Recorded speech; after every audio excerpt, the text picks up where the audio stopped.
Hi everyone! Today we are back with another thing that I'm going to talk about, and we are not avoiding any of the reaction channel allegations. The recent events in Girl World have been the most interesting thing I have seen in quite some time. I do have another non-Girl World video in the pipeline. Also, the pressure and temperature in Little Miss Canada keeps changing so bad that I just keep getting phlegmy. So apologies in advance. Thank you. Before we completely dive into Amberlynn losing the narrative, losing control of any semblance of the narrative as much as she's kind of ever had ever. Link sources, all that kind of fun stuff, ways to support the channel, the whole nine, all down below, including Patreon and YouTube memberships. Thank you to my current members and patrons. Names on the screen. Now, with y'all, by the way, because I don't really have time to make separate members videos because I do 9-to-5 job, let me know what y'all want. I'm too scared to live stream because of a certain set of events with a certain community, so I don't want to do that. But other stuff on the table, let me know. I'm thinking posting scripts, behind the scenes stuff, maybe just files, I don't know, something. Let me know, because I do want to provide something. Thank you to everyone who is watching also, and especially thank you to Icon of My Life, Noor. What we could also work out, because she makes my research documents, is posting those in advance so y'all get an idea what the video will be about. That could also be something. And shout out to them especially, because normally I do my Girl World videos alone because I am tapped in. But the events of this have been so wild that I needed her to help me put them in order because I could not figure out what order of events anything occurred in anymore. Speaking of this, parts of the video: Part 1, fallout since the Beck apology. Part 2, the Exes return. Part 3, Instagram story manipulation Olympics. Part 4, wrap up. And did I say Part 4 last time? That was Part 3. We can count, hopefully. Thank you. Next, wrap up, analysis, also, and language, with a Part 5 of the conclusion. So let's get right into the video. Part 1, fallout since the Beck apology. For this video, we are going to be starting from where I stopped last time, which was the video from Amberlynn Reid called My Last Response to Beck. So starting from that, on February 20th, Beck responds to Amberlynn's video, which Amberlynn filmed on February 7th and took until, if I recall, about the 16th to the 18th, something along that line, to put out. But despite the serious nature of that Beck sort of non-apology video, kind of, she still kept it in her 10-day video delay queue, because that's how important it was. I have to say, regardless of y'all's feelings on Beck, or the events happening, or what have you, video that Beck posted in reply to the Amberlynn video is a drag that I fear will be going down in Miss Girl World history. Because the way that Beck systematically went through every single section and point, receipts, timelines, cohesive narratives, and good editing, things that never happen in this particular universe online, we have to be grateful for something at least a little bit different. In the video, Beck directly reveals that they were the caretaker for Amberlynn. Amberlynn also knew that they did not want to be on camera, and kind of combated the gaslighting of Amberlynn being like, I'm sorry that Beck perceived the relationship differently than I perceived it. The way that I viewed our relationship was completely wrong, and I was oblivious to a lot of things, even to the extent of the way that I treated them. So I want to be accountable in that. People have been pointing out to you for years that you weren't treating me well. It's not that you weren't aware or that people weren't telling you. It's just that you didn't care. I hope that she says more than just, I take accountability, because saying I take accountability isn't actually taking accountability. But this is just the example that I saw in their newest video, where it made me look back and be like, yeah, we both actually viewed this relationship completely different. Yeah, we did view this relationship differently. I was your caretaker and you were enjoying being taken care of without any appreciation for the things that I did. You made me feel like I owed it to you, everything that I could possibly give and more. I always owed you more. And Beck brings up what I said, that Amberlynn wants apologies, or the semblance of the idea of their existence, to be private, because in turn she will be able to just bully the shit out of the person. I have the chronic issue of being exactly the same to everyone all the time. I have the issue where I have trouble having like a office personality or a teacher personality. My teacher personality I was able to tone in a little bit, but even then, like if you caught me between classes, like I might make a joke about skibbity toilets and its existence or something. That's kind of cringe, but sort of also a joke. Or, you know, like I said, my normal personality. Obviously, I change vocabulary, appropriateness, things like that. I can do that. But my actual personality differs very lightly between groups of people that exist around. Amberlynn is kind of the opposite, where she'll have this like fake persona, very kind of abuse, lure them in to kind of put them in the trap kind of vibe. And she will essentially insist that things be done in private so that she could bulldoze them, pin them into a fight, yell, be nasty, swear, etc. As opposed to if it's online and she doesn't want people to think that she's this evil person because she has this insistence on saying I'm not that kind of person all the time, then that kind of ruins the plot of the movie, if you get what I'm getting at. One quote from the Beck video in particular that I thought was pretty gas was, "You cannot be accountable if you're saying I am lying and exaggerating at the same time." What Beck is doing and put it in like a positive way and put a positive spin to it and like be like, yeah, I am accountable. But at the same time, obviously, like I do find frustrations in the ways that I feel like they are exaggerating or they have lied. You cannot take accountability and tell me that I am lying and exaggerating in the same video. I do firmly believe that two things can happen at once. I can be accountable, but I can also be frustrated. But I'm not accountable and frustrated about the same things. Like everyone likes to say, there are three sides to every story. Their side, my side, the truth.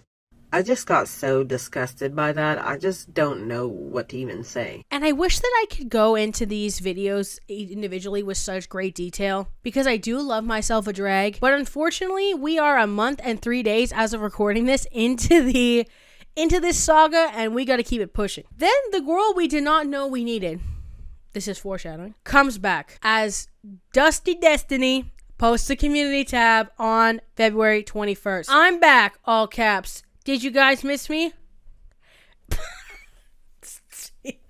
Watch out for a video, or possibly a live stream from me. Date to be determined.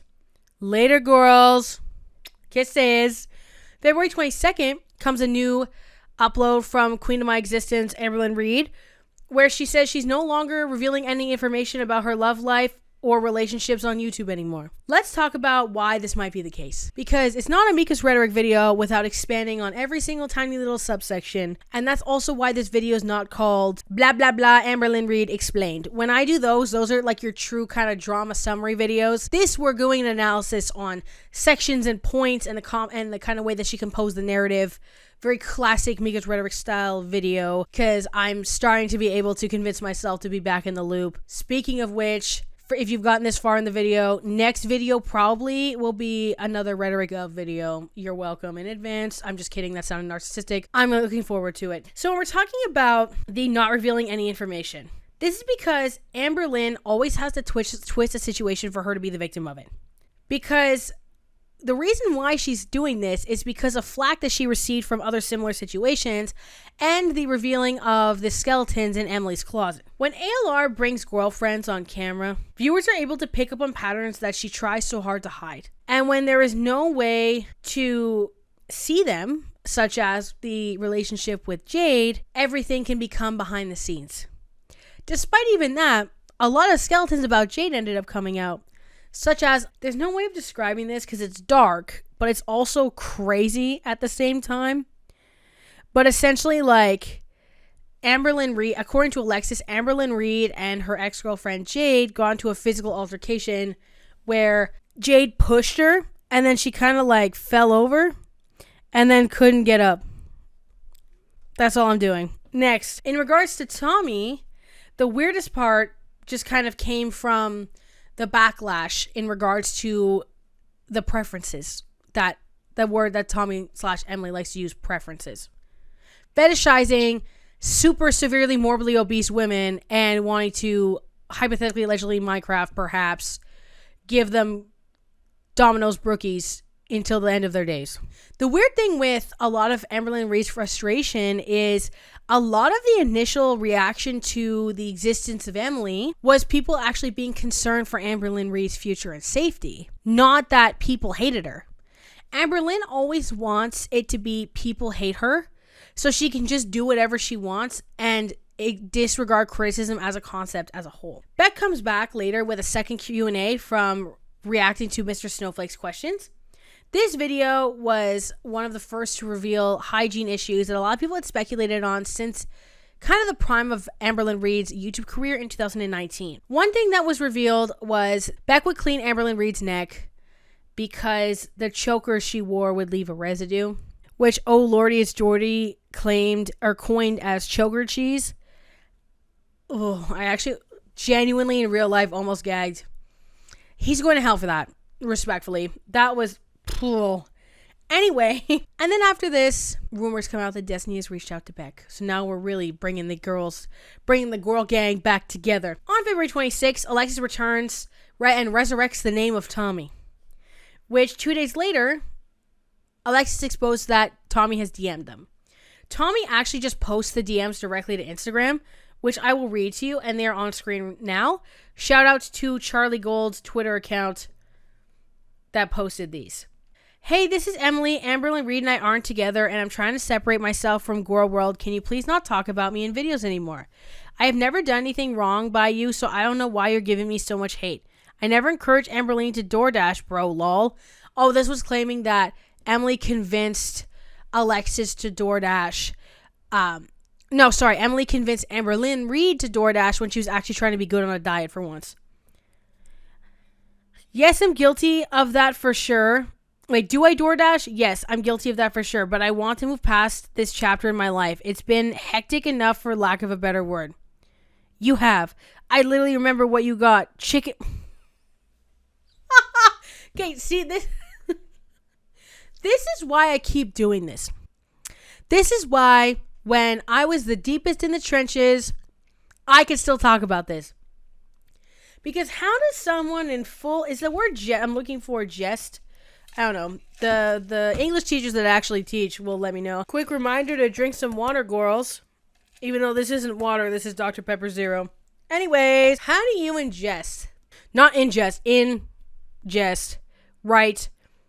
I literally remember what you got. Chicken nugget meal from McDonald's for you and a chicken sandwich for Amberlynn. You told her you liked and wanted to hear the crunch of the chicken. I remember it clear as day. You cannot manipulate me like you do other women. And you know damn well you stunted her progress as far as weight loss goes. And you should be ashamed of yourself for that amongst many other things. As far as I'm concerned, you knew what would happen if you got involved with Amberlynn. I'm not the only one talking about you. Go ahead and message the other 500 plus reaction channels that talk about you and Amberlynn. I actually talk about you the least amount compared to all the other reaction channels. Message me or contact me again and it will be considered harassment. Lose my number while you're at it, weirdo. Telling you to stop harassing me via YouTube is harassment? Okay, if you feel the need to still talk about me, then do what you feel you need to do, I guess. But if anything, I ask you to at least leave my kid out of it, please. Something to do, I think Alexis had mentioned, alluding to custody issues or something like that, if I recall. But again, I also don't care about talking about kids because I too think that is weird behavior. So with this, we actually get to part 2, the Exes return. Part 2, the Exes return. Then on March 6, 2025, Beck goes on a podcast with Amberlynn Reid's first ex that we know of, Casey. TLDR on Casey, Amberlynn Reid in the Destiny era, which was from 2015 to 2017, I believe, made a video where she accused Casey of SA. And later, Casey actually came out and said that it was actually the reverse, and Amberlynn was the one that was abusing Casey the whole time, and even had his mom come on and corroborate the story. Corroborate. I speak 2 languages badly. God. Anyway, the story was more or less incoherent with Amberlynn in the way that, so the thing is that obviously I don't like going into the sort of politics of this, but when you think about Amberlynn's patterns and then you think about the dynamic that existed between her and Casey, where she was quite a bit older, which happened a lot of in her early relationships. There's lots of like records of her being mean, the way she acted online in posts like Facebook Ask FM, stuff like that. It also kind of tracked. The story was essentially that Amberlynn Reid would force herself on Casey. Amberlynn Reid later retracted this in a now deleted video titled with a, or not titled, but with a horrific slam poem titled Rain and Petals Eavesdrop. Just think about what each of the first letters say. You know what I mean?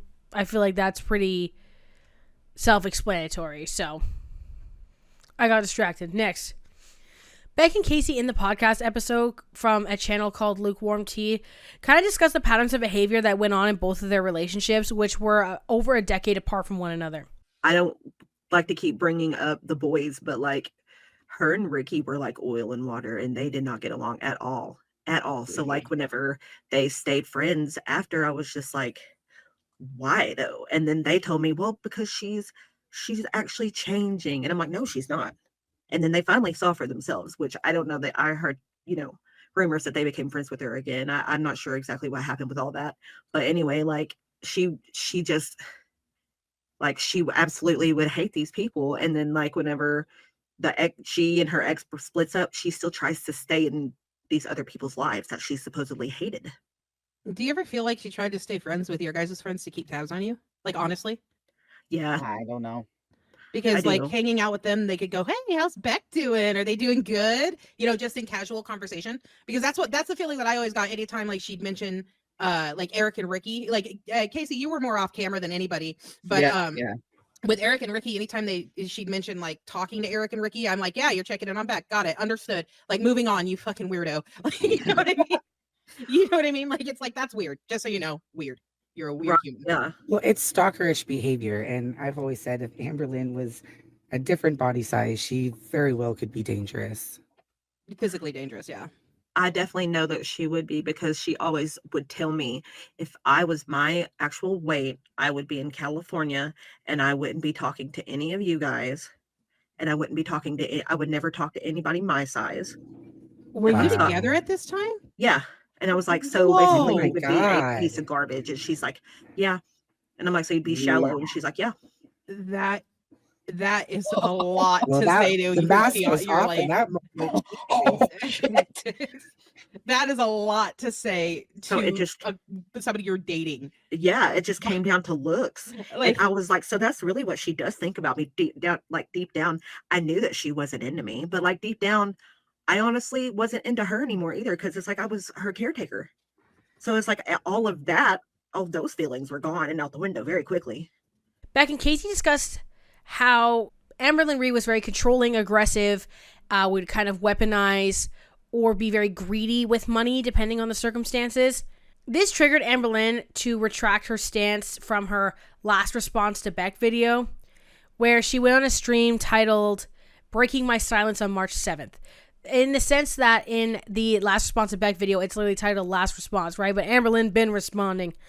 Someone, again, who claims to be silenced, as Jordy said, Jordy mentioned this, people who are always claiming that they're being silenced and just don't shut the fuck up. Like, in the stream, Amberlynn changes her position from I have done wrong and I am accountable for what I did to Beck, despite never really admitting to anything besides kind of that she had hygiene issues. And I literally cannot remember what stream it was. And I'm not about to go through all of those again with the utmost respect. Amberlynn Reid literally said, like, well, you guys don't know what I've been accountable for because I haven't really said anything. My sister in Christ, girl. People knowing what you did, how you reacted then, how you would react now, and any attempts to make amends is the process of accountability. Feeling a little bit bad on the inside isn't accountability. Let's go over just a quick kind of summary of this stream in general, because it was a lot. Amberlynn Reid shows messages from Beck requesting that Amberlynn Reid stop talking about them and that they would seek out a lawyer. This was in 2022 when the engagement story video came out. Amberlynn Reid lies and victimizes herself and says that Beck started making videos about her when she had stopped talking about them. Apologizes to Beck for being mean, then jumps into saying that Dana said the relationship was bad on both sides, brings up Eric and Ricky and says that they said that Beck was manipulative. At least my family didn't do drugs. Like, Beck would say things like that to me, and I forgot that they even said that to me until I was looking at a text message from, like, I think it was like 2020, and I was like, holy fuck. And it's things like where it just, neither of us were happy. Like, I felt, oh my God. And then I saw a message from Dana. Like, Dana was so worried about me. I think it was like 2020. Dana sent me this whole paragraph of like, because Dana stayed the weekend, and her and Destiny did. And I can't look at the chat while also talking, because then I want to answer your guys' questions. And then I get confused while I'm trying to talk. Dana was like, you are not yourself. Like, I can tell you're not happy. Like, you don't deserve to be treated like this. Like, Dana, like, also saw like a situation where two people were not good to each other, and Dana saw like a big difference in me. Like, it's just hard, because it's like a part of me fucking wishes that it was just me. Like, do you get what I'm saying? Like, a part of me wishes it was just me who was not a good girlfriend, not a good this, not a good that, because then it would just be so much easier for me to come on here and be like, yep, everything that Beck is saying is 100% true, and this is like exactly how it is. But it's not reality. It's not, and it just like makes it hard. Anyways, it like literally doesn't even matter, because I just need really more than anything to just get all of this like off my chest. Here's kind of just a quick side tangent that I just clearly have figured out. And obviously, like, Beck has mentioned that they don't talk to Eric and Ricky anymore. And this is even just despite, even if Beck is kind of like a bad person at the end of this, and maybe there's truth to what Amberlynn, I'm not saying that that's the case, but let's just say, like, hypothetically, right? Eric and Ricky are not Beck's friends. Like, they're so shady and snaky and, like, weird. Girl, y'all are in your 30s. Why are y'all like that? Why are you acting like, why do I, in my head, I'm like, I have to put one of you in a different corner of the classroom because you won't stop spreading rumors about other kids and not doing your classwork? You know what I'm saying? Like, why are y'all like this? It's like, not only are they obviously, like, spreading rumors and probably potentially lying, being gossips, they continue to talk to who is supposedly their best friend's abuse. And they witnessed the abuse. That's the other thing. Like, you can't even begin to kind of integrate the sort of he said, she said moment. ALR says that the claims that the inheritance was stolen were not true because Beck had access to the bank account and that they shared all the money and Beck could take any amount of money that they wanted. Amberlynn says that this is the case, but Amberlynn always holds money over people's heads. We've seen it on camera. And I also put in my notes with that is like, my mom stayed with us for like 2 months when I had cancer, and my mom saw our dynamic. And Beck, because I've talked to my mom about this, obviously, because my mom's like just as shocked as I am. My mom saw Beck had their own debit card, literally their own debit card. Like, I don't understand, like, this crazy, weird lie. Like, we can say that, like, I was abusive and controlling because I was very controlling of their time. And I'm very, very so sorry for that. But never once have I ever been financially abusive. We have been equally so bad with money. That's why I have nothing to literally show for anything, because we would spend so much money, the both of us, constant. Like, they were allowed to buy what they want when they wanted. Like, I literally bought them a car. Like, I bought them a car. I'm that type of person where you guys have even seen it. You guys have seen it. You guys have called me out on my shit. I buy love. And I have gotten so much better with that, especially because, like, the last, like, 6 years of my life, 7 years of my life, 8 years, actually. What am I saying? Like, the last, like, 8 years of my life, like, I have bought people with money. I have bought love. I have bought friendships. I have bought laughter. I have bought time with people because of money. And that's how it's always been. I have never been a greedy person when it comes to money. It's almost like I got a kick out of giving people money and like going on shopping sprees and like doing all these sorts of things. So it's like, what? ALR says the wiping was only for 9 months because Beck helped them, which is funny because it's already proving a lie from previous claims where it was just a couple weeks. I think it was in the same stream. Also claims that Beck was able to go through Amberlynn's phone, personal journals, and then said that Beck admitted to using her for money. Again, Amberlynn is even with Amberlynn Reid's quote-unquote truths, they're still gross.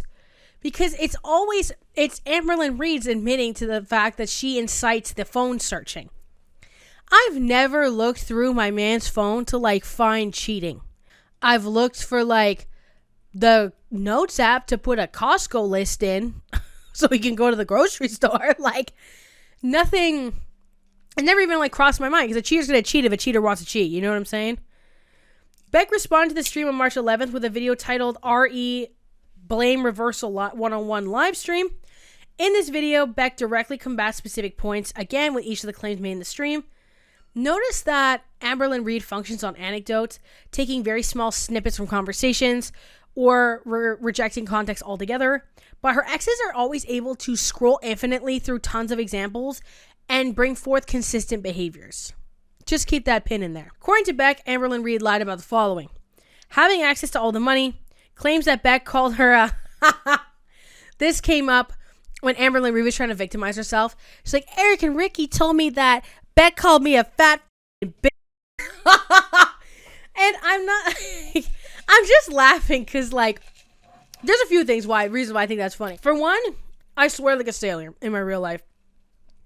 Like, you think the videos have a pretty decent amount of cussing? Like, I go crazy on it. I'm French Canadian, okay? It is what it is. Anyway, I need to phrase this without making me sound like a super aggressive person, because it's not necessarily the case in this circumstance, but like, if I was being financially abused, forced to wipe someone's ass, cleaning out choker cheese, being bullied in my own domicile, having my friends turned against me, being kept from seeing my dying mother, calling you a fat bitch is like the least of their worries. I feel like that's like the bottom of the tier list, or the bottom of the, you know what I mean? Also lied about Beck not wanting to work. I lied about Beck pressuring her into a relationship for sex, which Beck kind of elaborates on and says what actually happened was that essentially Amberlynn was trying to go like, if you don't want to claim me, then I've got like 5 other girls on the roster and I'm not going to date you. And also lied about the amount of time that ALR was being wiped.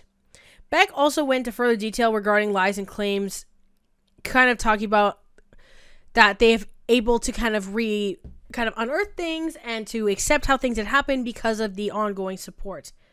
Beck talks about also how Amberlynn Reid will weaponize her past traumas and also her physical condition for manipulation. I took care of her because I cared about her and knew she couldn't do a lot of things herself. I cleaned up after her and the pets. I ran errands for her. I took her to appointments and restaurants and anywhere she wanted to go. I made her a huge part of my life and inner circle. I tried my best and did anything she wanted me to do. Meanwhile, she sees the relationship as her being taken advantage of because she paid for things, like paying the down payment on the car that I drove her around in. She bought food because she wanted it, and she paid the bills because she also lived there. If I had a job, I would have been contributing. But she used the fact that she could afford it, and she needed me as reasoning for me to not get a job.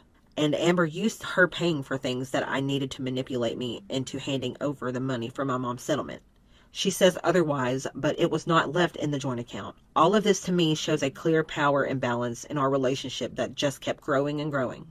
Kind of talks about the concept of reactive abuse and how when Beck got really deep into it, they were doing things that they sort of regretted and that they weren't kind of representative of their actual personality. And talks about, how Amberlynn Reid insists they're both the problem, despite the fact that there are years and years of consistent behaviors that are publicly documented and kept track of. A really good example of this is the Victims of an Empath series, and this is just the public content that Amberlynn Reid has put out onto the internet.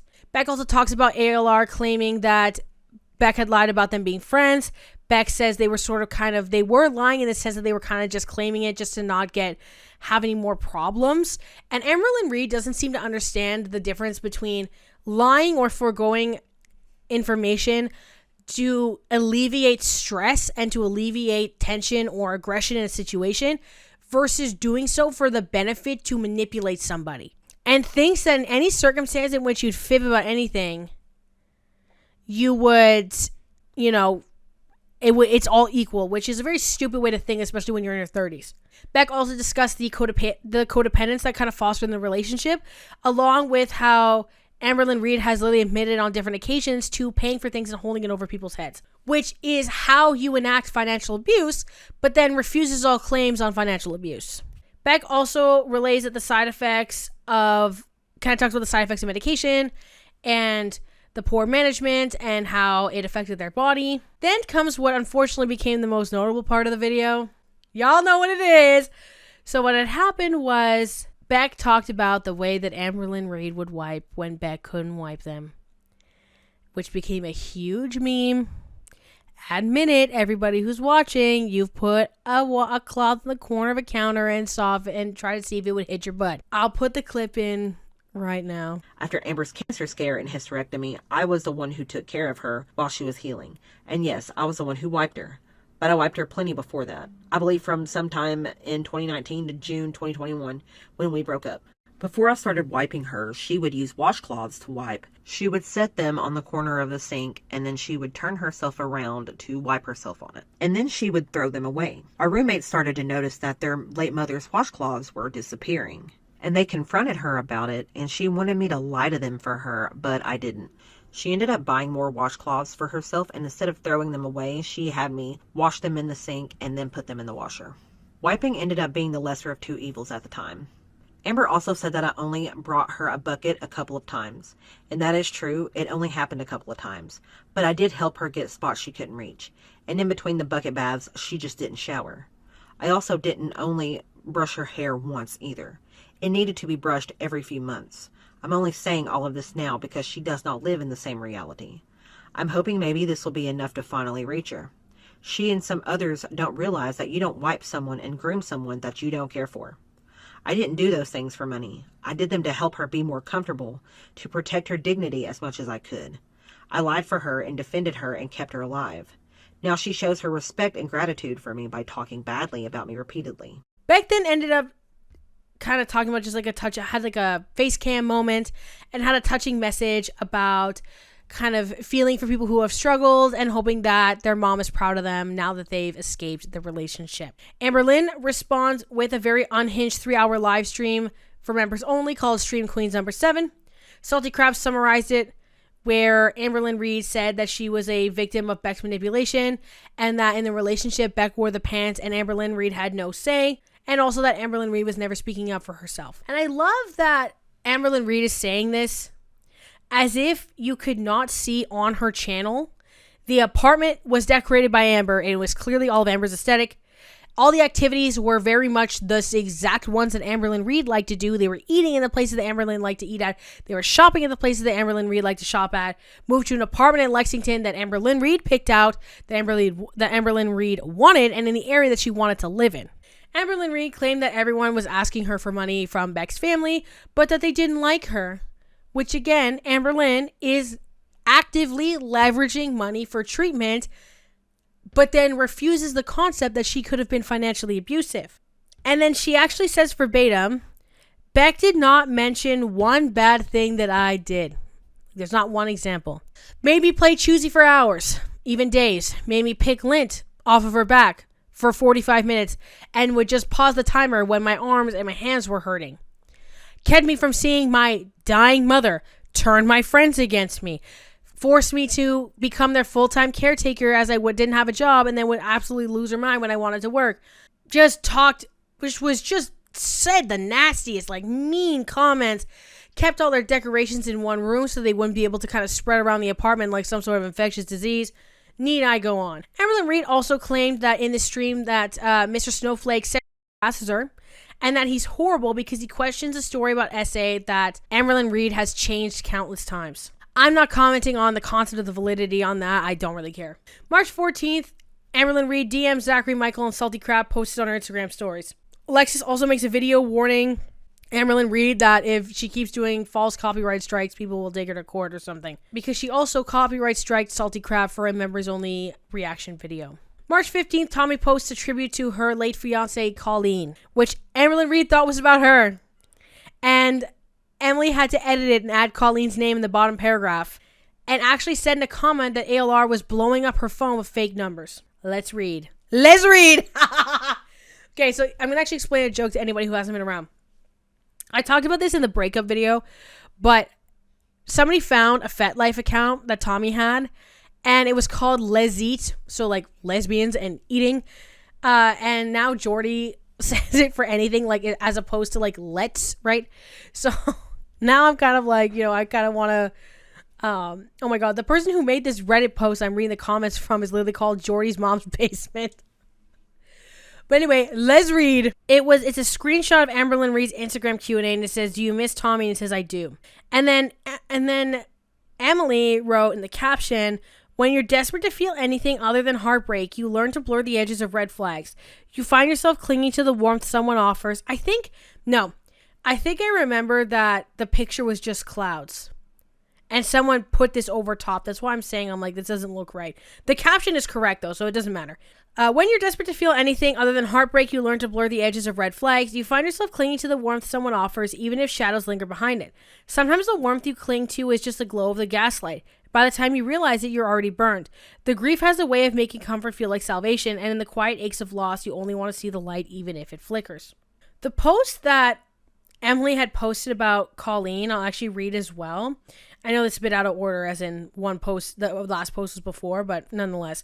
It's hard to accept the loss of something so profound, losing the love that wasn't just about being together, but about truly belonging to each other. It was a world that only we knew, a space where we never had to question how deeply I was loved, because with you was the safest, warmest feeling I've ever known, and nothing in this world will ever replace that. Lately, my mind keeps pulling me back to the moments that changed everything, because I remember it all. The moments where I could still reach for you in a world that now feels so unfamiliar. Losing you wasn't just losing someone I loved, it was losing the love of my life. You are still with me, not the way I wish you were, but in the way I feel you every single day. In the signs you send me, in the way your voice still plays in my head saying, "Good morning, my love," like you always did. I hold you in the places I still expect to find you, in the spaces you left behind, in the ache that never really goes away. There has been so much noise, so much outside judgment, so much that's tried to rewrite our story, but they don't know. They never knew. Our love was ours and it was real. No matter what anyone says, no matter what happens, the love remains. It lives in me. It lives in the people who truly knew us. It lives in every place where I still feel you. I miss you, Colleen, my princess girl, more than I will ever be able to say. My love for you will never fade, not in this lifetime or any other. After DMing Zachary Michael, he also trolls her in a video, and then makes another video talking about how mad Amberlynn Reid was that Zachary trolled her, and also that Tommy was commenting on Instagram talking about Amberlynn Reid, kind of. March 17th, Mr. Snowflake comes out with a video responding to the claims that he was sexually harassing her, and kind of talks about the fact that Amberlynn Reid has also admitted to using abuse and assault and harassment interchangeably, which also implies that she is thinking that way about him. Comments about her that he makes where he kind of pretends to simp is because he's kind of doing a satire on the fact that she makes content that appeals to feeders, and brings up that she went on about how attractive he is in multiple different occasions. So what Amber's referring to, Amber's referring to there is when she's on camera and she's shoveling food in her mouth and she's pretending she doesn't know how to cut food up. Oh, is there an easier way to eat this cauliflower? And she has the biggest bites ever because she knows that's what the feeder's like. Is there a dainty way you can eat green beans? Because I don't think there is. She's catering her content for feeders. It's what Dalton liked. It's what Emily liked. And I pretend, when I do the reactions to it, I pretend that I'm also a feeder and that I'm into it as well. So when she's shoveling food in, I'm like, nice, that's real nice. Stuff like that. So that's what she's referring to. How am I even here? How did we get here? Anyway, so that's what she's referring to. Now, usually when I make one of those jokes, when she's shoveling food in her face and I'm like, God, that's hard. I'll follow it like 10 seconds later with like being shocked at what she's done to her own body. It is shocking and appalling, and it's disgusting what she's done to her own body. Usually, well, all the time, the joke is followed by, Jesus, Amber. Run super short and it can be like this. Watch this little bit of playful flirting. Watch. Nice. Did you like that? You want to watch it again? Me too. Sorry. Was I just sick of my mouth? But Amber didn't mention that bit. She didn't mention the fact that I am genuinely disgusted by what she's done to herself. She just left in, oh yeah, he sexualizes me. He finds me attractive. On March 19th was the day of reckoning, where Beck and Destiny go through the DMs from when essentially Destiny and Amberlynn had just broken up, and then Amberlynn just started getting with Beck. Which also talks about how Amberlynn Reid forced Destiny to stay in a bed with her, citing some sort of separation anxiety, but also because she let the cats and dog piss and shit all over the guest bedroom to the point that it was unusable. So they go through kind of the following main points. Talking about guilt tripping Destiny into helping her constantly, saying like, you need to come and help me take out the trash, clean the cat boxes, take me for groceries, take me to Target, because I cared for you once, Destiny, and I would help you, even though she's not doing anything except giving her $20 and making her feel bad about it. Holds money as small as $20 over Destiny's head. This happens in multiple occasions. I'll put in some clips. Talks about a group chat without Beck. Would have Destiny come over to take out the trash and clean the litter, as I just mentioned. Gave Destiny $300 as a gift for Christmas, but then expected that Destiny buy Amberlynn Reid a Christmas and birthday gift with it. And just trying to force everyone to pay for this expensive cabin trip, despite the fact that Destiny was saying that she was literally on food stamps.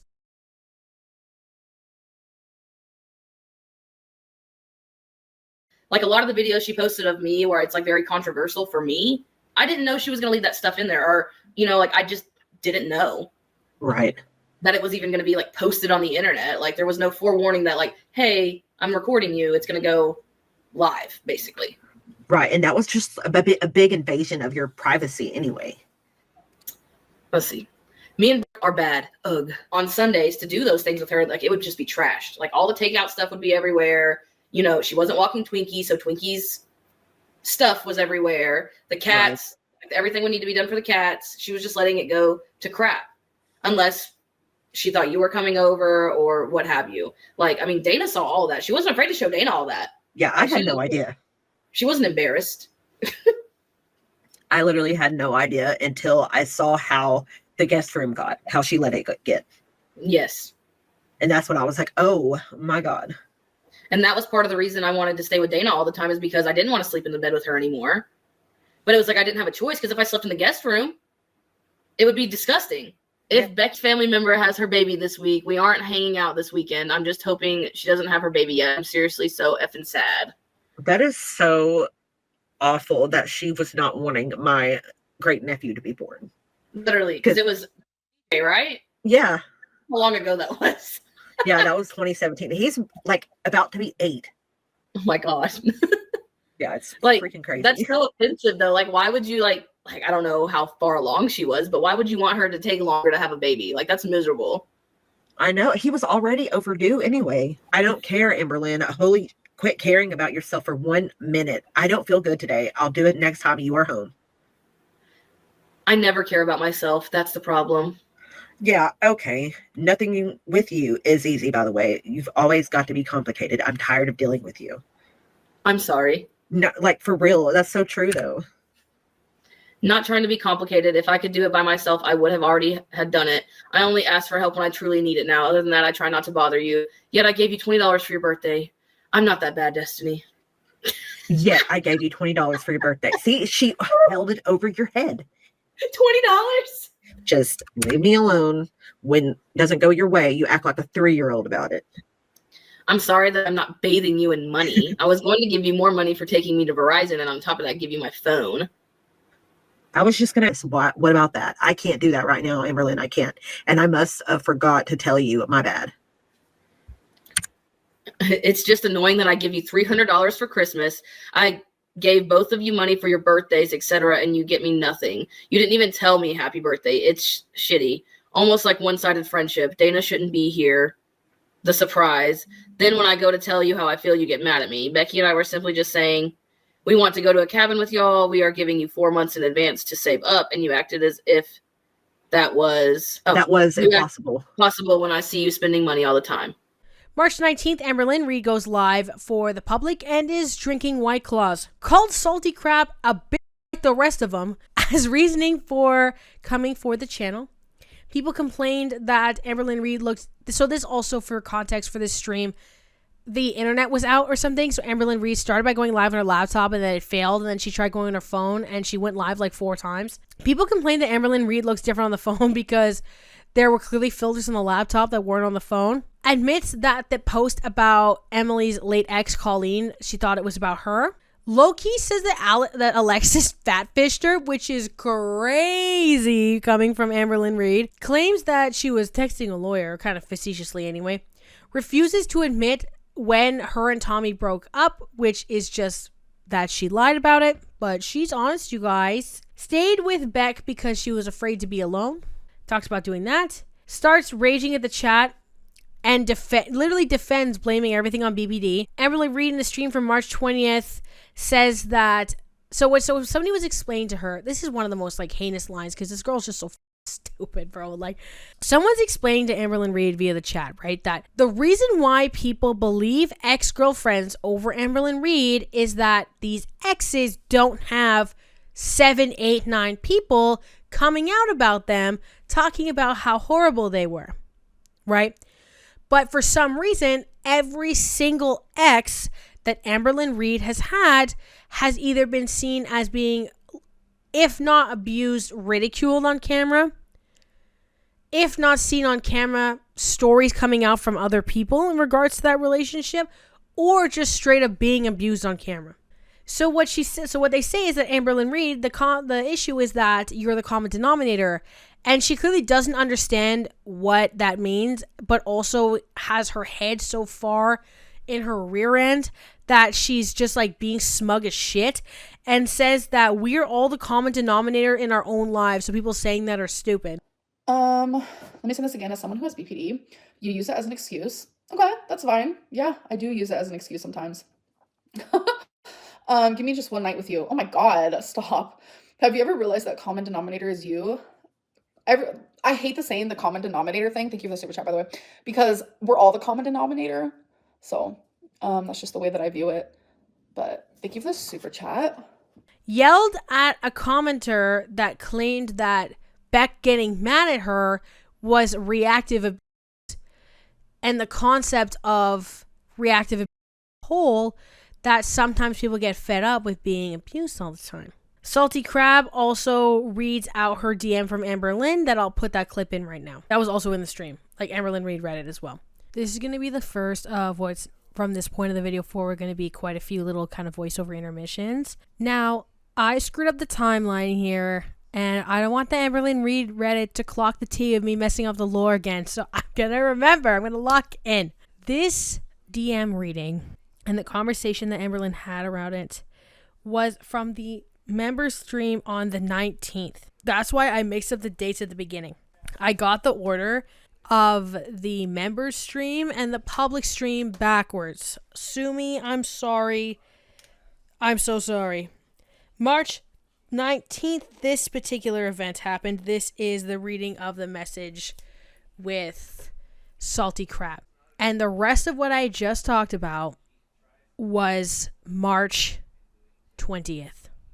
Thank you. Again, and saying that I must just be insecure and unhappy with my life because I'm out here, quote, making fun of her cancer. Yes, Amber is very upset that the message that she sent me, I wasn't grateful for it. So I'm gonna read that message for you right now, and you guys let me know if you think it sounds like a threat or not, and if I should have been thankful for it. So the first message she sent says, "If you don't take down your new video, I'm copyright striking you. It is clips from behind a paywall. That is not allowed on YouTube. I'm giving you a heads up because I don't want you to get a strike on YouTube, so please take your video down. Thanks." Now, to me, that sounds like a threat. And here's the thing, Amber. I don't know why you would think I'd be grateful for this message. First of all, it is a threat. And second of all, it's the way that you said it. Because you can say that you were trying to do something nice, but the way that you came at me was super aggressive. It was just straight into, I'm going to strike you. You better do what I said. So now back to the stream. Amberlynn Reid goes live again. Talks about the Beck and Destiny collab. Talks about how Destiny cheated on her and how she stayed friends with Dana, who is the person that Amberlynn is claiming Destiny cheated on her with, talks about Beck and how they spin the narrative and how Beck is this master manipulator. The thing is, too, obviously, when we get into the kind of the concept of Darvo and everything, you could tell how, because the thing is, Amberlynn's doesn't seem to be the sharpest crayon in the drawer, you know what I mean? Or sharpest crayon in the shed. I like to mix all of them together at the same time, but she isn't a rocket surgeon, if you will, you know? She will so obviously be twisting the narrative because she'll literally weaponize and utilize language that people say about her because she can't even conceive on how to victimize herself without just projecting. Talks about the double standard that if she shows text, it's not receipts, but if the exes show text, it's receipts. Talks about Alexis and says that Alexis was super into her, but Amberlynn Reid didn't reciprocate it and she let her on, and was talking about how Alexis' whole channel is about her. Claims that she's single as of a few days ago. Announces that she's going to stay single forever, which has never, well, I give it 3 months maximum before we at least hear about something. Claims that she watches reaction channels to clarify rumors that they spread. Only watches Zachary, Michael, and Salty Crab, allegedly. Literally takes Jordy's mannerisms, so yeah. Mentions Zachary's ex and even reads out a message that she sent him. Talks about watching Yo Mama and Elizabeth as well, but doesn't consider them reaction channels because they kind of like defend her. Talks about Keemstar inviting her to Fat Camp with Wings of Redemption and Boogie, which that went horribly. Then Amberlynn Reid on March 21st uploads a video called Raglan Bleed. Talks about the nickname Raglan Bleed as given to her from reaction channel Salty Crab. Addresses that it's really awful because the reason why she was bleeding so much and the concept of like potentially needing a rag was because she had uterine cancer, and in order to get rid of it had to be in a pretty invasive procedure. Reacts to a video from Salty Crab for the first like 5 minutes or so, and Salty Crab says that essentially it wasn't that it was making fun of the fact that she had cancer, but kind of making fun of her laziness of just refusing to do anything about anything ever, which to a certain degree has validity to it. And then ALR just is insanely smug and is like, that's not what it is. Nope, you don't get it. You're being obtuse. I don't think she was even smart enough to use the word obtuse, and that's not even a smart word to use, but anyway. And then Amberlynn Reid says that she was the one who was washing the washcloths and the rags and stuff, which, okay, girl. And then just like starts insulting Salty Crab pretty much for the end of the video. My final kind of wrap up for like the timeline part is that Zachary Michael took a break and kind of has been citing that ALR has been a bit of an issue in that, especially with incorporating their ex-partner, who is not a public figure, not in the mess, not in the mud, not involved online, which is, you know, again, Amberlynn, you just keep proving your character over and over and over again and being like, why do people think badly about my characters? Like, girl, are you dumb? I keep saying this. Anyway, whatever. As of scripting, Amberlynn was due to upload. The upload's up. It's 35 minutes. I'll watch that on like 3 times speed, and I'll report back my thoughts via Sad Cat voiceover. Hello, girls, gays, and theys, because that's who watches my videos. Listen, I am going to voiceover after I finish one of the videos, whatever. I have a little screening on the screen, obviously. Yes, that 3.5 in the left corner is how fast I watch it in. I still understand her because that's how slow she speaks, and also I'm so locked in, and I've heard her voice for so long that I can understand it at any speed, I feel like. This video, boring as shit. Very cringe. Super, super, so goddamn dry. It's actually obscene. Just talking about, there's like the lives. It's also just like a bunch of mixed clips from a bunch of different time frames because she's too lazy to ever film anything in like some sort of cohesive timeline. Just like talking about the stream and the really horrific makeup she did for the stream. Like that looked rough. And she's like, oh my god, you guys see how cute my makeup is? This is Revolution palette. Don't buy it, obviously. Goes and gets some popcorn. Gets a small, skinny. And then, yeah, just kind of talks about DBT therapy, some other random clips, eat some ramen noodles, on to the next one. This is the second video. It comprises some questions about kind of revolving around weighing in and weight and all that fun stuff. Just stupid questions like what makes it different. She's like, nothing, Lamau. Talks about kind of just how she's been with her diet and where she feels like she's going to be at. Nice, likes to add a question just to shade Beck because, yeah, weighs in at 5'19", something. Not skinny. That was not nice. I'm sorry. I just had to take the opportunity because of the juxtaposition from earlier. Talks about how she's ordered Uber Eats 8 times in the last 7 days. Doing that more than once in a day is crazy to me. Anyway, and that was like not a lot for her. Okay. Next, says like, I'm going to go to YouTube. I got to do my job. That was actually the beginning. I don't care. Get mad at my mom. Your mom? I don't know how that saying goes. Next, also, she talked about at the end that she's only had like 2 glasses of water in 6 months. Anyways, that's the whole video. Now to do the last one that came out, I think today or something, or yesterday. There's also a rage stream, really brief, because Beck went live with Destiny again. Oh my god, I just remembered I have to edit that in. Anyway, this last video is particularly cringe, talking about it's just like it kind of reminds me of the So Raw videos from a couple of years ago. First part of the video is talking about kind of the parameters around like the new series that she's going to do. Then she talks about how she's going to like take comments from community tab, comments from videos, kind of talk about rumors and correct people, which is crazy. One of the questions, talking about semaglutide, she's like, I'm too worried about black market semaglutide, but I'm going to rip this cart from the gas station with fake weed in it, but whatever, queen.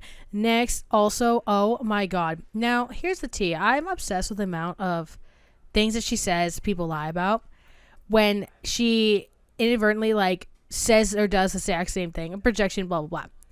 Someone asked her if you were a skinty queen, skinny legend like Miss Mika's Rhetoric. This is a joke, by the way, because I know I am built like one of those 1960s refrigerators that people put beers in their garages. They talked about, why am I saying they? Wrong pronouns. She talked about the, these are also obviously off the cuff one takes. I think it's funny to do it that way. She talked about if she was a skinny mini, she would be successful in LA, which gagged me because Beck said in the lukewarm tea video, which I believe I did clip that part at the beginning, that if Amber said that if she was her quote unquote true weight, she would be in California and not associated with any of you, in reference to Beck and Beck's friends. So it's exactly what Beck said. It's literally like her being like, yeah, I'd be in California, a little skinny mini, and be successful because I'm pretty, because I think I'm this pretty now. Then she pulls some boring cards, alludes to some stuff about Zachary Michael.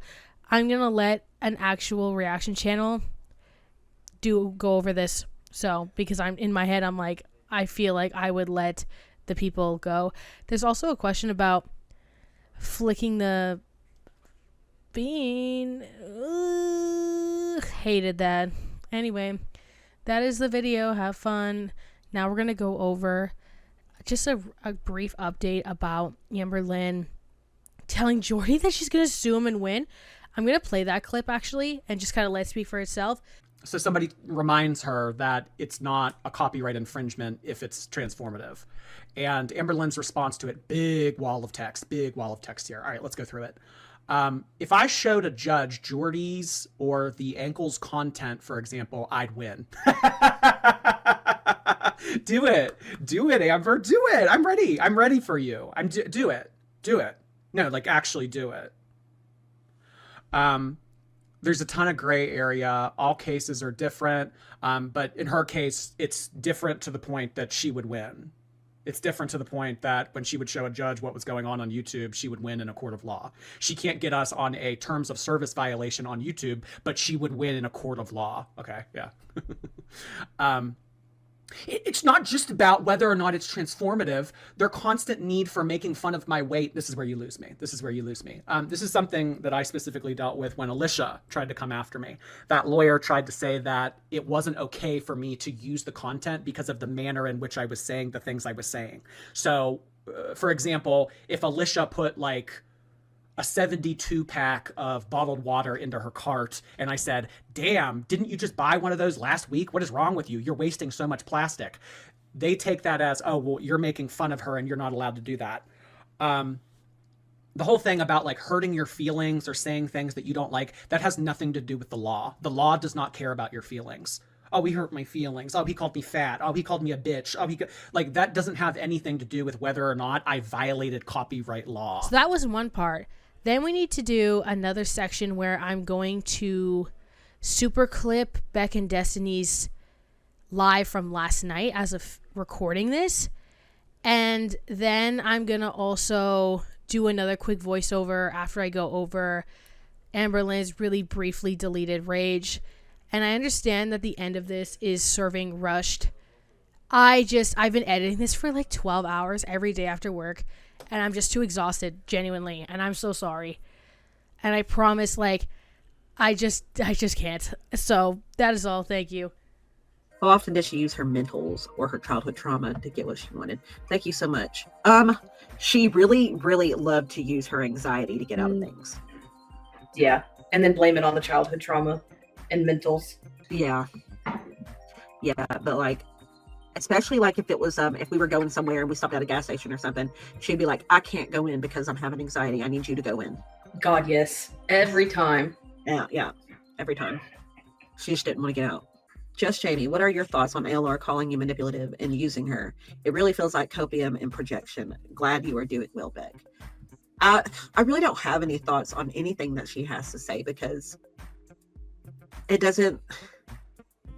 I mean, I've been watching her videos too, and I really don't understand like why she's saying that you're manipulative and that you used her, because first of all, you wiped her butt. Like, yeah, that is very using you. And then second of all, you're very go with the flow. Like, I feel like I'm very go with the flow, but I will argue back if I need to. But you're very like, okay, clearly this isn't going to go how I wanted it. I'm just going to go with you. Yeah, so that's exactly how I would do. Exactly. I would just go with it, just to not have to deal with her.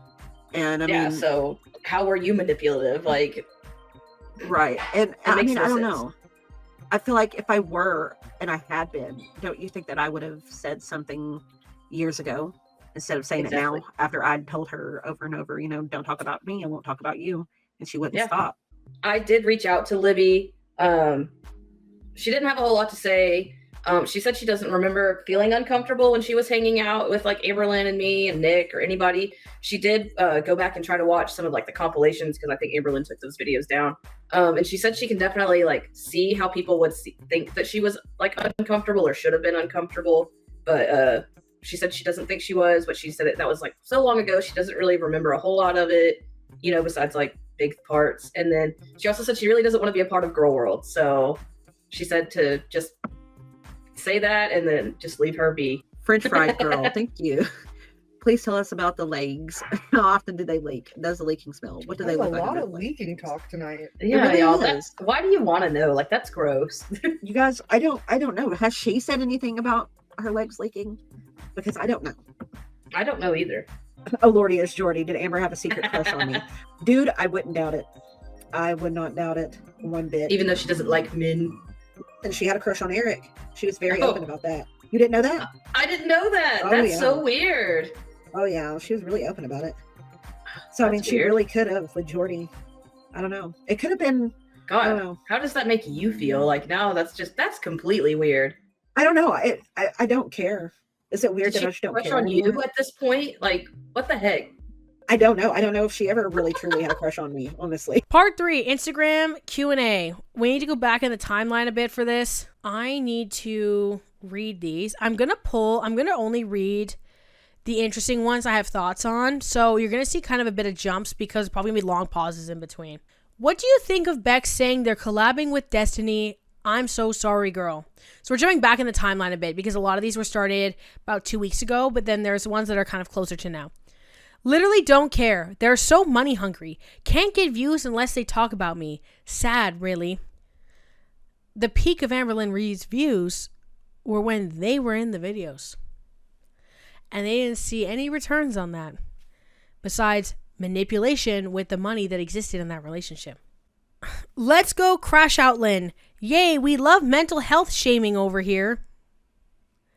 Again, it's like, I'm the victim. Like, it's just so absurd.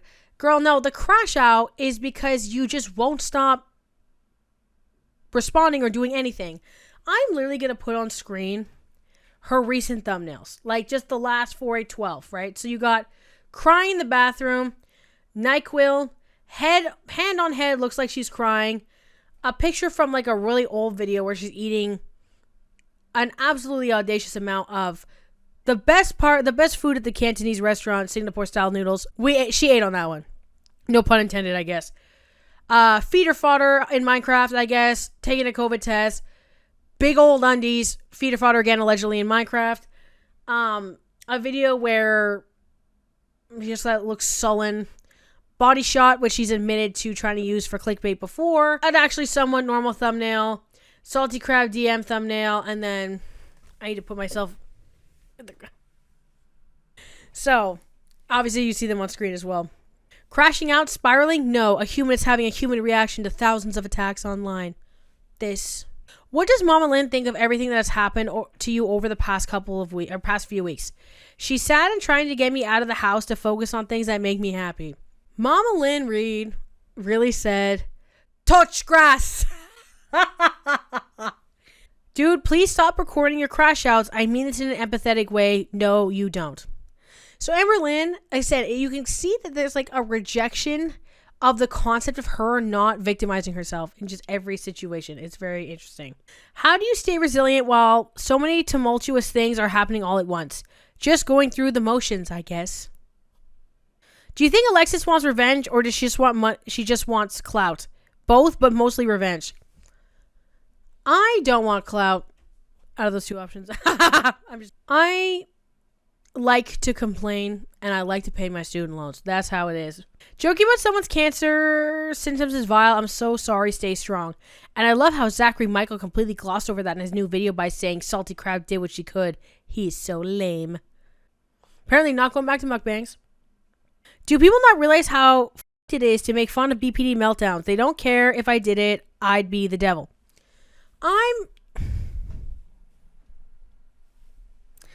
I'm making fun of you because you treat everyone terribly and never effectively address these symptoms that you cite as being the reason why you're allowed to be so horrible.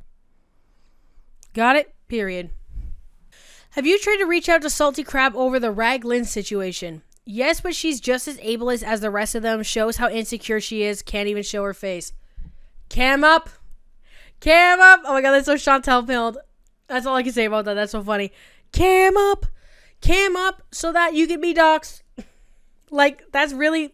When they say that, like, a lot of that is the fueling of, like, so that someone can try to... So that Amberlynn can have her face the consequences that she deems as the proper consequences. Seems like you're the one obsessed with Zachary Michael.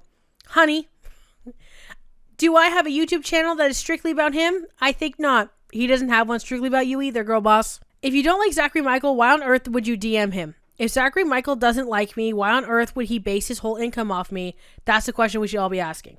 Again, straw man.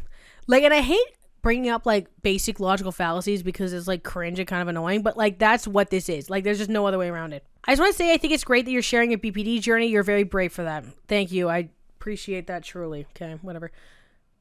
Literally, how do people even think the obsession is mutual? Every single video is about you. Exactly. Period. I would think even 1 second about him. I wouldn't think even 1 second about him if it wasn't for the fact that the only reason why he makes any money is because of his obsession with me, LMAO. Why do you think you're not a manipulator when manipulation is a common symptom of BPD? No, it's not. She has literally said verbatim, my mental health makes me manipulate. Why are you attempting to shit stir? I guess you're bored. Zachary Michael is clearly 1 step ahead of you. He is 2 steps behind me. He needs my videos or DMs or drama to upload anything. Why are you saying Salty Crab is ableist over the Raglin? Can you explain why you think that? I bled due to my cancer and I used a rag because I couldn't use a pad because I was bleeding so much. If the rag thing is about the recent rumor...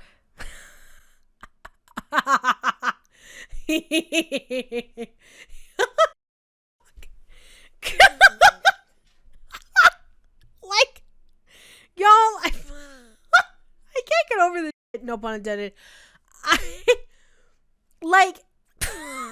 I am, checks notes, 24 years old. I'll be 25 in exactly 3 months from today, as of recording this March 24th. I am I've been off of my 9 to 5 for 2 hours. I've been recording for an hour.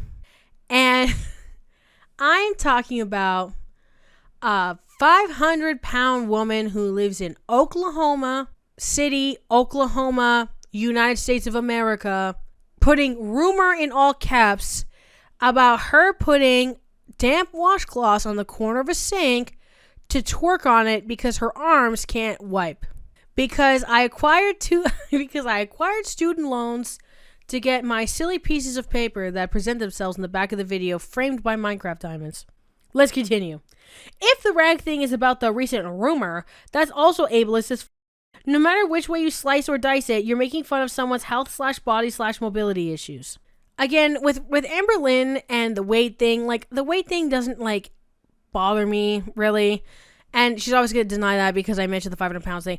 It's when you have optimal resources to obviously adjust these things, to work through things, therapy, Ozempic, Mounjaro, Wegovy, whatever, inpatient, outpatient, not gynecologist. Well, she needed one of those too, but dietitian, all that kind of stuff. And you just refuse. Then it's like, then you're just doing this for whatever reason because of some sort of maybe self-image issue. Seriously, manipulation is incredibly common amongst people with BPD. Do some deep, deep research. The worst part is, like, she's literally manipulative in a bunch of these messages. You block Zachary Michael, but he still sees your Insta. He doesn't pay your membership, still sees lives. Eye roll emoji. Exactly. It's just weird energy. Just leave me alone and stop talking about me, you know?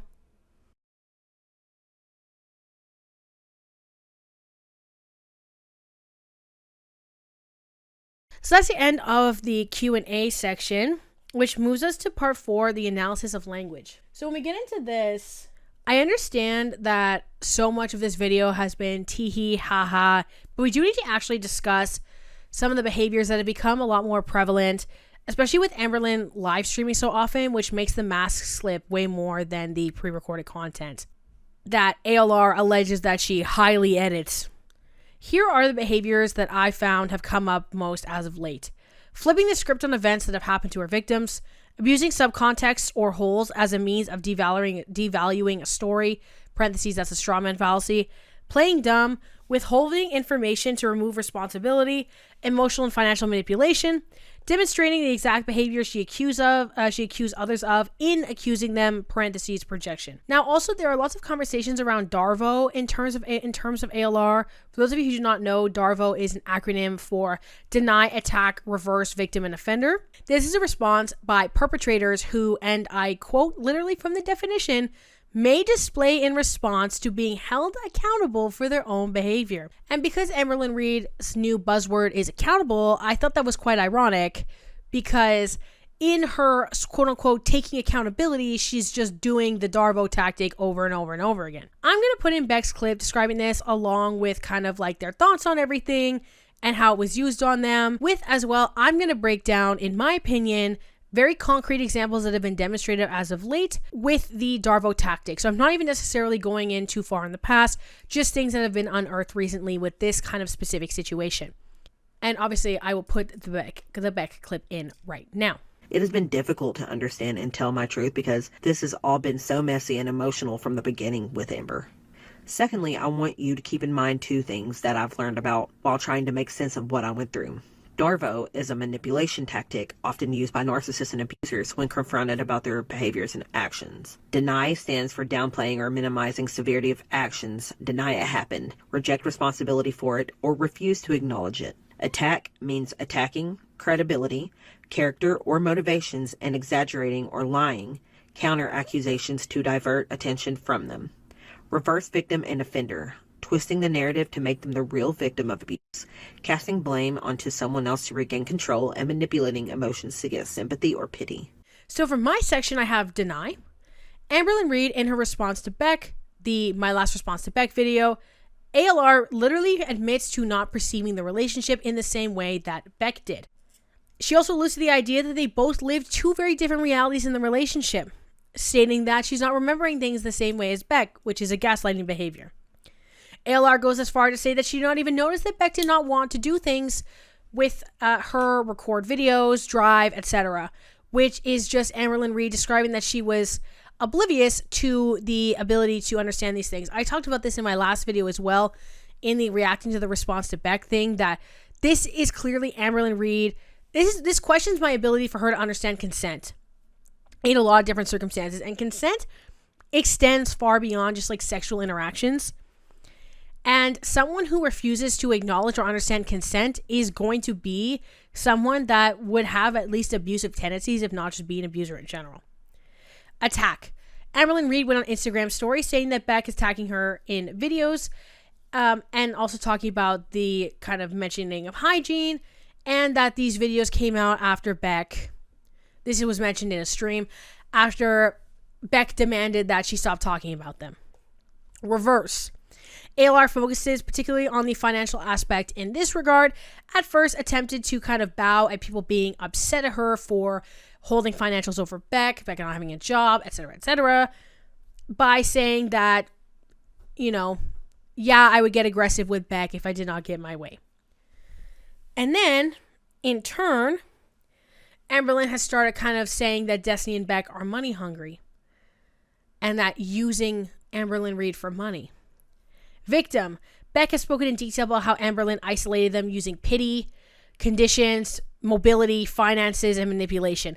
Here's the thing too, right? So when we're talking about the rag thing being ableist, Amberlynn wants to be the victim in every situation as it favors her. And that's why people don't care. Because you were using your mobility issue to allegedly have Beck essentially be a hospice worker, borderline, for you. Meanwhile, you also want to use that as a means of that nobody can talk about it. When you're using the concept of ableism as an act to silence something or to silence someone, this is not out of good faith. The not out of good faith is something that Amberlynn likes to claim on everybody else. Anyway, again, this concept of projection or reversal. The offender. Amberlynn is now on Instagram stories saying that as opposed to her leveraging money as being the issue, which was very prevalent from the public content on her channel, the Beck and Destiny live stream with the receipts. Let's not even think about how with those claims that Amberlynn Reid was literally broke and jobless when she got with Destiny, and when Beck got with Amberlynn had their own job, their own car, etc., and that Beck literally, even when, you know, was quote unquote using them for money, wiped her ass, drove her around in renal failure, helped her bathe, etc. Amberlynn is now like, they admit it's using me for money. They're just money hungry. I was a beautiful, sweet angel to them, except that I was kind of mean sometimes when I would get frustrated that things weren't going my way. But also, I never demanded anything, and Beck wore the pants. I had no say in anything that was going on ever. I also want to discuss some things from my little Peace and Conflict Studies book, because Beck brought up this sort of cycle of victim and abuser. So let's kind of read some things right now. I'm going to actually talk about the section in Strategic Peace Building, A Vision and Framework for Peace with Justice by Lisa Church, this book. We're going to talk about the section with trauma healing. So let's talk about post-conflict for two people that have had kind of, this is talking about more so like things like war zones and traumatic experiences, but it still kind of applies to the concept of moving on and overcoming trauma in a way that's healthy, instead of doing things like weaponizing mental health, saying my mental health makes me manipulate, talking about how BPD can kind of remove you from criticism and things along that line. Trauma is an event, a series of events or threat of an event that causes lasting physical, emotional, or spiritual injury.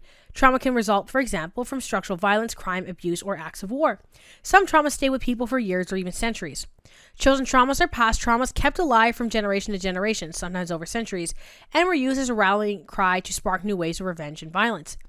People have different ways of responding to trauma, but some patterns emerge. Beginning with physiological effects, stress hormones flood the body and people feel shock and pain.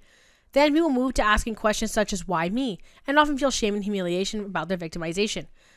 And this I want to reflect on too when we're talking about the ways that Beck had to heal before they came to the internet to kind of discuss what had happened to them. And when we think about the way that Beck has demonstrated some of these thought processes and reflected on these thought processes in a way of how they want to discuss things, as opposed to directing it at an audience of people that have noticed that these things are not happening. As they begin to process the violence, they may become depressed, desire revenge, or both. Feeling their revenge will alleviate their depression. Trauma healing and recovery processes are an essential part of peace building. Field of trauma healing seeks physical, emotional, and spiritual healing, provides a space for them to identify harms and assert their needs. It can prepare individuals and communities to meet other people involved in or related to the offense, even the offenders themselves. Trauma healing depends on building relationships and reconnecting people to their own sense of self, to the spiritual dimensions, to other people, to their environment. It helps the body discharge the physiological events of trauma. Often this happens as victims form a community of survivors to find some relief in sharing with others who have experienced similar violence and loss. Trauma healing processes help people take constructive steps to prevent themselves and others from suffering further trauma.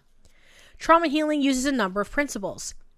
Name the trauma, work through the emotions and physiological events, find spiritual meaning, form meaningful relationships with others, reestablish a sense of personal control, and seek root causes to the trauma and work to alleviate them. Without trauma healing and recovery programs, or at least sensitivity to victims' needs, other peace-building processes such as humanitarian aid, peacekeeping, or even negotiation may be difficult. Without healing, the experience of trauma can lead to offending behaviors.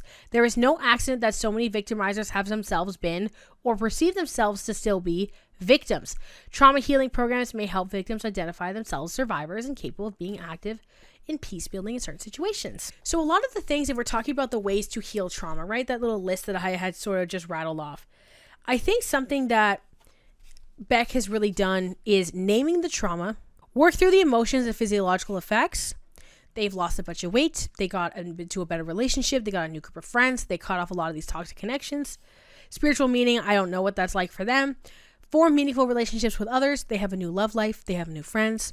Reestablish a sense of personal control, and that's what I really think the difference is between Beck's videos, right? Beck's videos are a lot about clarifying situations, a lot about being like, man, this was a whole mess, and just kind of a lot of it seems to be them working through and recognizing and seeing behaviors and how it affected them, and being able to contextualize kind of the results of how that has changed their perspective. Amberlynn Reid went live yesterday after Beck and Destiny went live, where Beck made this comment because they said that all that they knew about the cancer was that it was cancerous cells. Just kind of being like, I don't know what the difference is or what makes it full-blown cancer, and not to imply that Amber didn't have cancer. Because you have cancerous cells, there's still something that has to get removed, and Amber still had the hysterectomy, and that's been commented on a bunch of times. Rebecca said a ton of times that she did in fact have cancer. Amberlynn Reid did a 5-minute long raid stream where they came on, they called Beck a bunch of names, called them a bitch and a bunch of stuff like that, and then just showed the panel and then said that these people keep saying that they lie about cancer. Then Under the Hood, which is Mr. Snowflake, and Salty Crab, according to Twitter, were both taken down. Oh no, sorry, according to Reddit, I lied. Were both taken down, and for what I presume was a privacy strike. When I originally loaded Mr. Snowflake's video, it was 16 minutes long, and now it's 13 minutes long. So there's definitely something that was changed, or 15 minutes, something like that. So now Amber is like striking or something along that line. I'm not sure, which is why I have abstained from putting in any clips. But yeah, that's just all that kind of happened with that. Yeah, now the video's done. With that though, I do want to conclude. We talked about the entire timeline from the last video that I talked about. Amberlynn Reid losing the narrative, tons of live streams, the Exes coming back, Casey, Beck, Destiny, Alexis came back through. Tommy has made comments about a few things and admits that their relationship with Amber was kind of giving rebound. Links, source, ways for the channel, all that kind of stuff, all down below. Thank you again to my lovely members and patrons. I adore you dearly. Again, please let me know kind of how we want to go about these things. Yeah, I just want to thank all of you. I really appreciate you for sticking around despite kind of the ins and outs of everything that I kind of have going on. And I really hope that you have a wonderful day, and I'll see you when I see you. Bye. I went to a coffee shop and ordered a child tea latte and a bacon gag and cheese clock, and the barista said, "Coming right up, diva," and started serving barista realness right in front of me. And when I got the drink and tasted it, I said, "I'm dead as chow, what's in this?" And the barista said, "A little bit of boots and a whole lot of fierce honey." And I said, wow, imagine clocking a gag here.